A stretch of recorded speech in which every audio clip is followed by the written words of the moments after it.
कृष्णा। आप सबका मेरे YouTube चैनल जानवीज ज्ञान विजन में स्वागत है। बुखार अपनी चपेट में केवल हम इंसानों को नहीं लेता, बल्कि भगवान को भी इसका कष्ट उठाना पड़ता है। वर्ष में एक बार भगवान भी इसका शिकार होते हैं। है ना आश्चर्य की बात। जग के दुख दूर करने वाले, दुनिया को रोगों से मुक्ति दिलाने वाले जग के स्वामी जगन्नाथ हर वर्ष ज्येष्ठ मास की स्नान पूर्णिमा के दिन से 15 दिन के लिए बीमार पड़ जाते हैं और अपने भक्तों को दर्शन नहीं देते। हर वर्ष जब गर्मी अपनी चरम सीमा पर होती है तो भगवान जगन्नाथ को इस गर्मी से कुछ राहत दिलाने के लिए उनके मुख्य मंदिर जगन्नाथ मंदिर से बाहर स्नान वेदी पर लाया जाता है, जिसमें उनके साथ उनकी बहन सुभद्रा और भाई बालभद्र भी होते हैं।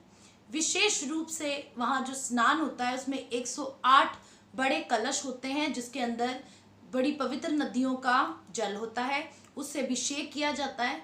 ऐसा माना जाता है कि इस कड़कती धूप में जब भगवान को 108 जल के कलश से स्नान कराते हैं तो भगवान बीमार पड़ जाते हैं। जैसे ही भगवान जगन्नाथ, उनकी बहन सुभद्रा और भाई बालभद्र बीमार पड़ जाते हैं तो 15 दिन के लिए उन्हें एक विशेष कक्ष में रखा जाता है, जिसको हम रतन वेदी कहते हैं। रतन वेदी औषधीय कक्ष है जहां पर उनकी विशेष रूप से देखरेख की जाती है। इस दौरान भगवान को पूर्ण रूप से आराम दिया जाता है। इस दौरान को हम अनावसार काल भी कहते हैं।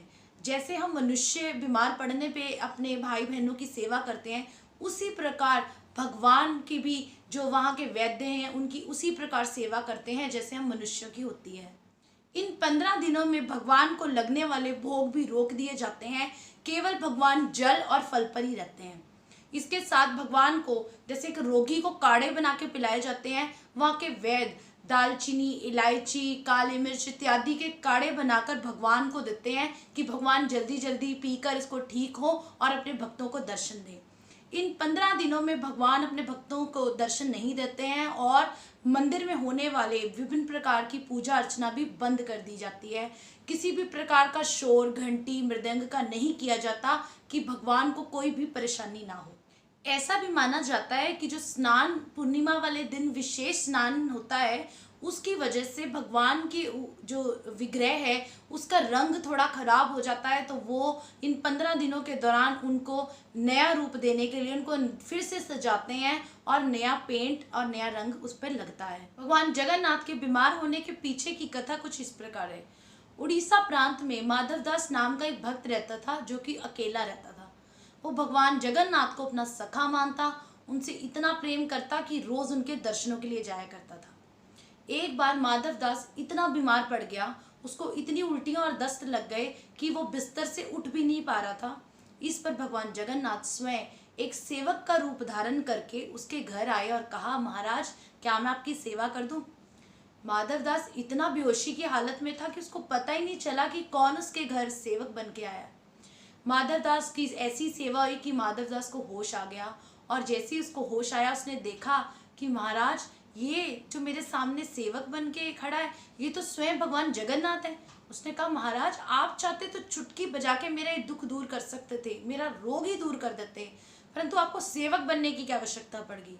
इस पर भगवान जगन्नाथ ने उत्तर दिया कि तुम्हारे कर्मों का भोग तो तुमको ही भोगना था, परंतु मैं अपने भक्तों का दुख देख नहीं सका, इसीलिए भागा आया तुम्हारी सेवा करने के लिए।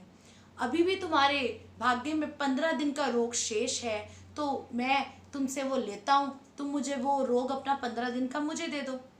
उसी दिन से लेके आज तक हर वर्ष भगवान जगन्नाथ 15 दिन बीमार पड़ते हैं, अपने भक्तों का रोग खुद ले लेते हैं।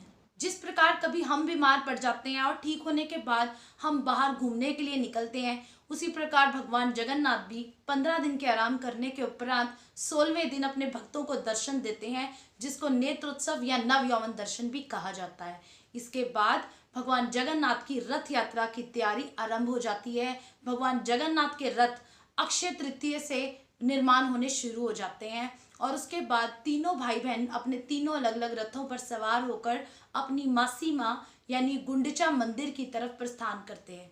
ये रथ लाखों श्रद्धालु बड़ी श्रद्धा के साथ खींचते हैं। ऐसा माना जाता है कि भगवान अपने भ्रमण के लिए निकले हैं और अपने भक्तों को दर्शन देते हैं।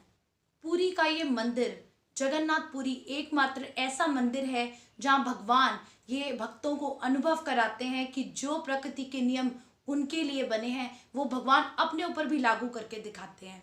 भगवान जगन्नाथ का बीमार होना एकमात्र भगवान की ऐसी लीला है जिसमें भगवान अपने भक्तों के रोगों को अनुभव करते हैं। भगवान जगन्नाथ की महिमा अपरंपार है। अगर आपको मेरा ये वीडियो अच्छा लगे तो प्लीज़ लाइक और कमेंट ज़रूर कीजिए, और अगर आपने मेरे चैनल को आज तक सब्सक्राइब नहीं किया तो नीचे बेल आइकन दबा के सब्सक्राइब कर दीजिए ताकि मेरी आने वाली हर वीडियो की जानकारी आप तक सबसे पहले पहुंच सके।